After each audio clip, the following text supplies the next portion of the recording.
that are available through the SBA. Thank you.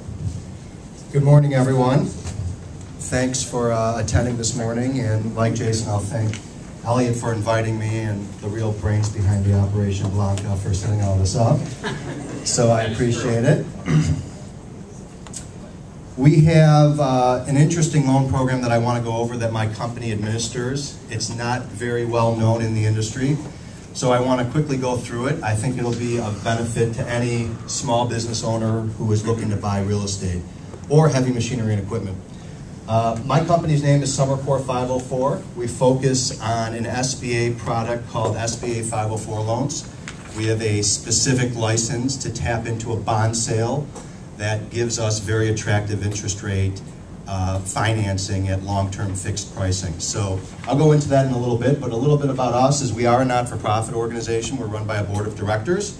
I'm the executive director. We've been in business since '92. We have a very large portfolio of small business loans, roughly about $400 million now. The slide actually has to be updated. We're almost like a pretty large community bank, and we really do focus on small businesses who are buying real estate and heavy machinery and equipment. We have offices in the South Loop. Right down the street is our main headquarters. We also have an office in Springfield, and we service the entire state of Illinois. We also have another program. I'm not going to talk about it a lot because our focus really is on our bread and butter program, which is our SBA 504 product. But we also have an exclusive contract with the City of Chicago. It's for grant money. It's a subset of TIF financing. If you ever have a business or a piece of property in Chicago, and it has to be in one of 77 different geographical areas, but you can get free money from the city to rehab that building, to do serious affixed improvements to the property, like a new roof or a new facade, or renovating leasehold improvements for a tenant that you have, or for tenant build out if a tenant wants to apply directly. It's really free grant money from the city. If you have something in the city that you want to see if it's eligible, come talk to me afterwards. I'm not going to focus on that program today, but it's a great little way to get free cash from the City of Chicago. Basically, here's what SBA 504 is all about.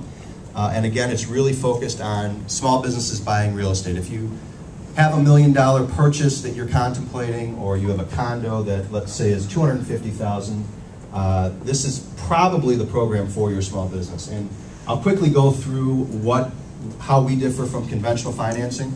I'm going to use a hypothetical $1 million deal because the math is simple. If you go to a bank in today's environment, typically on the left is what that bank's going to offer you. You're going to have to come up with $250,000 to buy your $1 million warehouse, condo, what have you. The way SBA 504 works is we actually partner with your bank.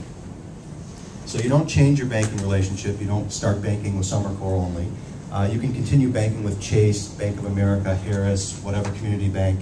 But they basically take on a lesser share of the project, which limits their exposure to commercial real estate, which of course all banks want to do right now. So what happens is the bank takes the first lien position. For all those lawyers in the room, that's why they're attracted to this, because they have the first mortgage on the property and they're only 50% levered. My company comes underneath them for the other 40%. So the business, instead of having to come up with $250,000, only has to come up with $100,000. Which is obviously the big attraction. The other attraction is most banks are only offering 5-year pricing.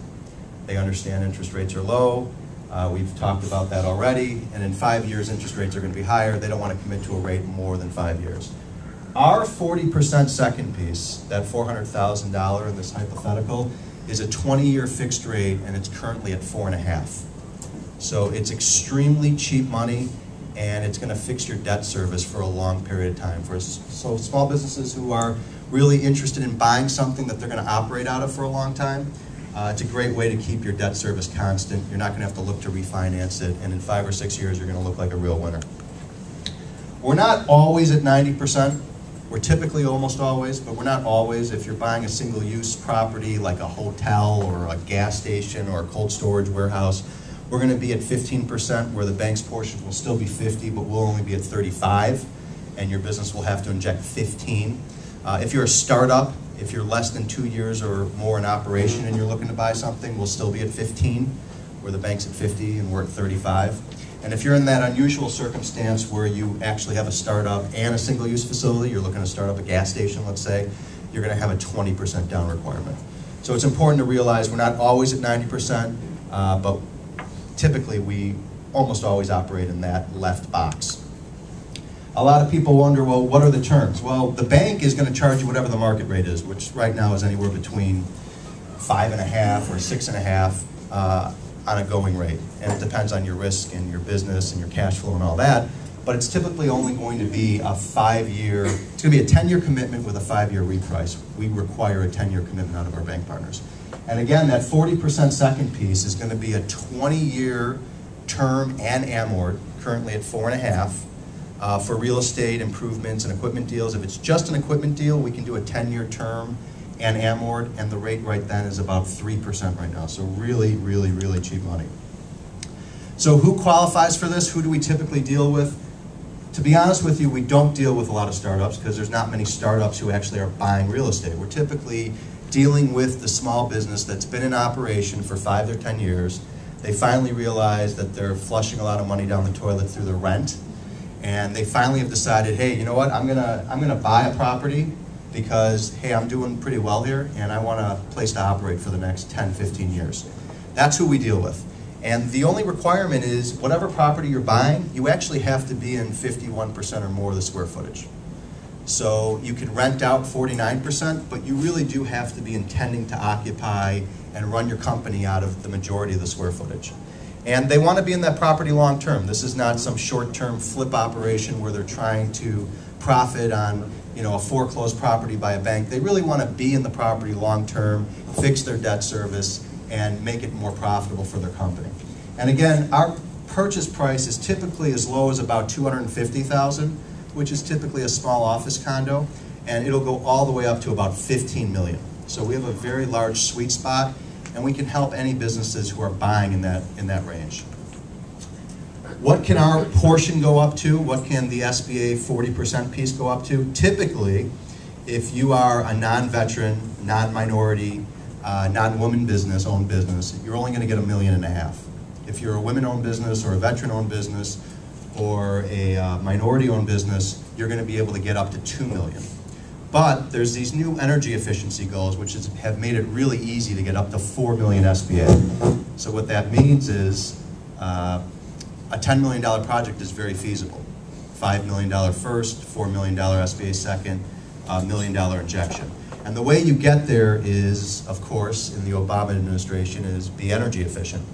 The best way to do it is to conserve the energy of the property you're buying by 10% or more. So what that means is you get an energy study before you bought the property. You determine that you can reduce the energy consumption of that property by 10% or more, which is pretty easy. A lot of times it's just switching out light sensors from being manual to automatic.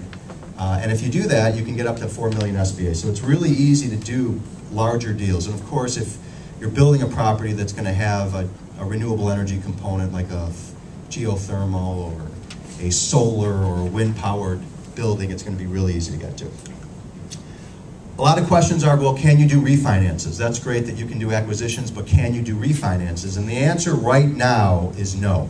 The only refinances we can do are for expanding businesses.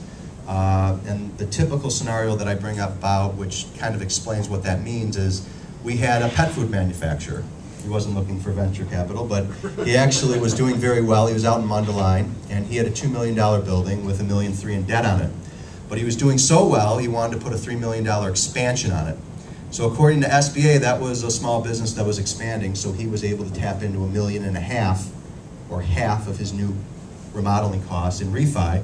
So we were able to do the $3 million plus the $1.3 million in debt that he had on the current property. So that's about the only category right now that we can actually do refinances on.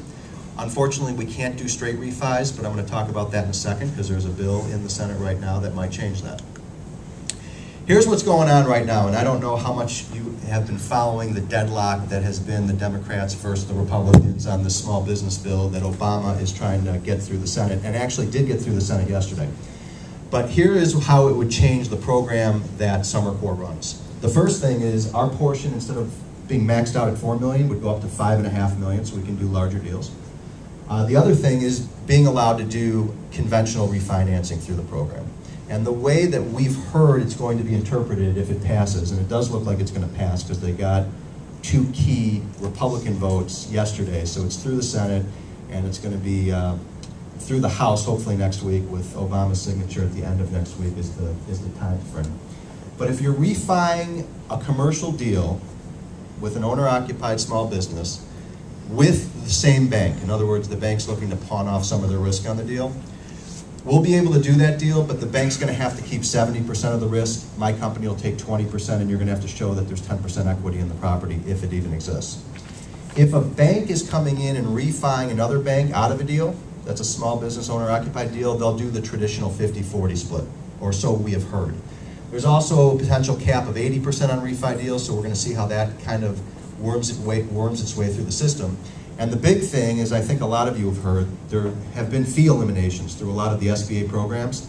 Those fees have been completely exhausted, so right now if you were to do a loan with us, you actually have fees involved in your deal.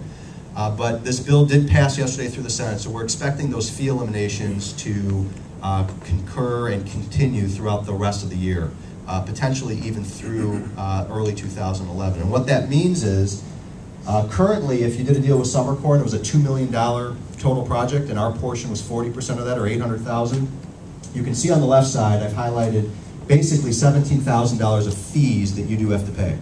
The first fee, that $12,000 CDC processing fee that goes to my company, is actually rolled into the loan. So you can see on an $800,000 deal, there's basically a loan of $820,000. There's some other fees that are continue a part of the program. However, there's a bank participation fee at the end, which we charge for the first lender, and the first lender has to pay half a point on its $1 million first.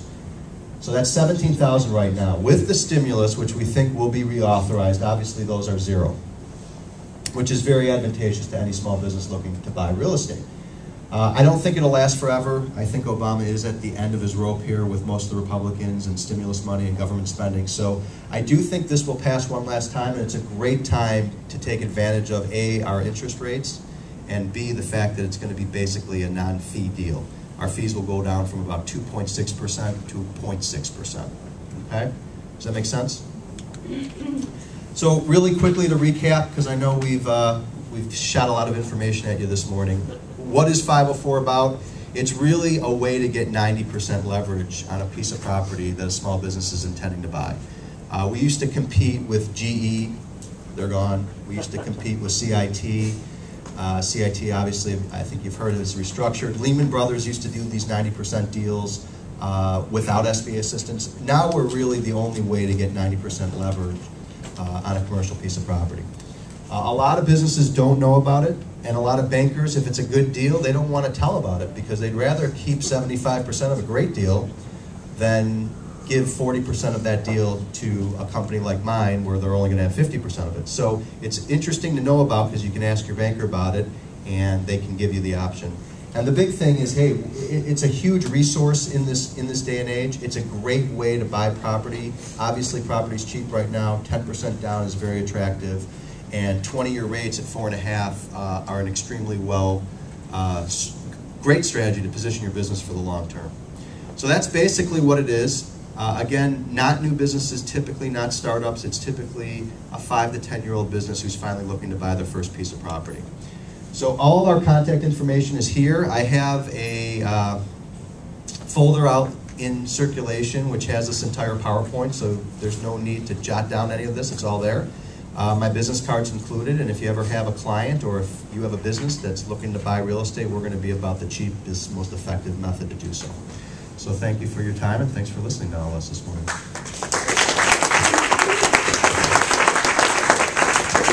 morning.